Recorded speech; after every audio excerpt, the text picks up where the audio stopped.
I asked you to submit your motion design portfolios. I took a look at about 50 of them and I picked out the best ones. We're going to review them today based on some criteria from our portfolio checklist, which you can download below this video in the description. And let me know what you think of these portfolios in the comments.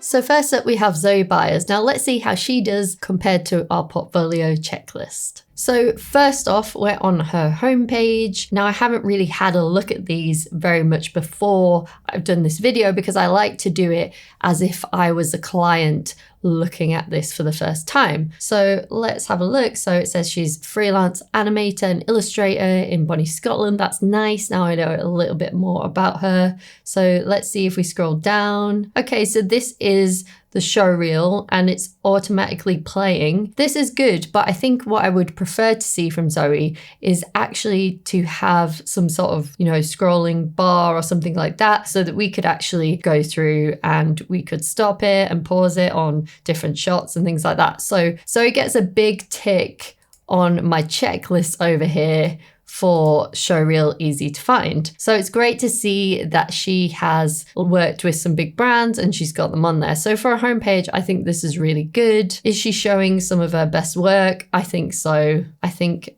she's got some really great work in here. Does she have clear credits under a show reel? Unfortunately, she does not. It's not a big deal if, for example, she did most of this work herself, then I would sort of say it's kind of pointless to put credits in there. But let's say Zoe was the illustrator on this sheep animation, for example, but she wasn't the animator. She might want to put that into credits underneath. The next thing up on our checklist is, can we click through and find more details about each project? So yes, we can. I would say that Zoe could do a bit more work, potentially not having this play straight away and not have the music play because that can be kind of distracting, but also adding some more stuff in here in terms of case studies and stuff like that. So what I love is, I think this is a lovely about page, a great picture of Zoe here. So that's excellent. And I love that she has some testimonials in here. So what I would love to see is Zoe put these testimonials into her projects as well, and maybe even have a picture of her clients for each testimonial if they allow her to do that. So next up, we have Steph's website. Now I'm really loving this website. I think it's really great. But I think that she could add the contact button or something up here. Also, I think that she potentially could have these fonts a little bit larger on the page because everything else is really big and it stands out really nicely. I love that you can scroll over here and it fades and you can see the text popping up. I think potentially she could have this kind of font up top and maybe with a big contact button or something like that. It's really great and easy to find a reel, which is fantastic. She hasn't put credits under there, which obviously is one of our things on our checklist. So I would definitely say to do that. But the reel is really awesome and I'm really loving this intro. It's really showing me her personality and her style, which I think is amazing. I think that it's under a minute long as well. So she gets a big tick for that. So well done, Steph. I think it's pretty hard to find out her contact details. She has it here in the about page, which is great. And I really love this about page. I love that it's a picture of her and also that she's illustrated over the top of it.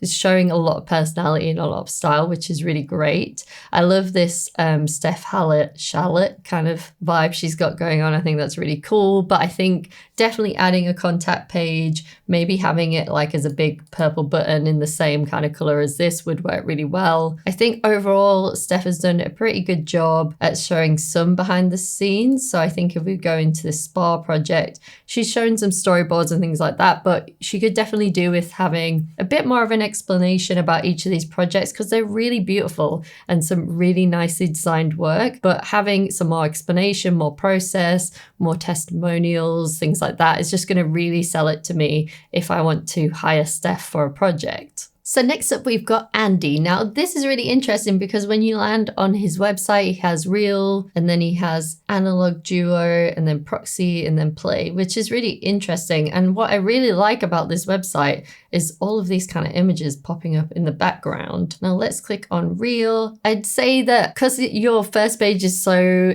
great and so like really well designed and stuff, I really just like this Reel to be a lot bigger on the page. And also I wouldn't really bother putting Showreel 2022 here. You could just have the title Showreel. You could take off 2022 here, but let's take a little look at Andy's Showreel. So I can definitely see the type of work that Andy really likes to do. I love this kind of cool 3D style. You know, he's obviously got a very, very nice stylistic approach to things, which I think is really great. And also like a little bit of humor in there, which I think is really, really nice. So if someone has a similar type of humor that's one of his potential clients, then I think that they will be really excited to hire Andy as well. So I really like Andy's Reel. It's a little bit over a minute long, but he's got loads of great work in there. So I think it's really, really good. I thought this was kind of funny. I quite like it. It's like saying, hey, you know, you should email me. But then I was like trying to click on this and I couldn't do that. And so if you scroll down, it has his email there. But I would say that I think you should probably maybe just get rid of this and just put the one that you can actually copy and paste just to make it really easy for your clients to contact you. I would also put a big contact button as well in the top right hand corner here. I love this font and I love the style of this website, but you haven't really told me a lot about you and your work. And I would love to see a picture on here as well. And I think that you could also have a professional email address rather than a Gmail one. I think potentially you could give a little bit more information about the project, a little bit more behind the scenes and a bit more process as well. Also, I think about replacing the favicon up here with something you designed because it just makes it look a bit more professional and has a bit more attention to detail, which is what your clients are looking for. Now, remember, if you want to make sure that you're doing all of the right things on your showreel and your portfolio, you can download our checklist below this video. So next up is Valentin's studio website. Now we could probably do a whole video on this website. It's pretty in depth and it's pretty awesome. So let me know in the comments below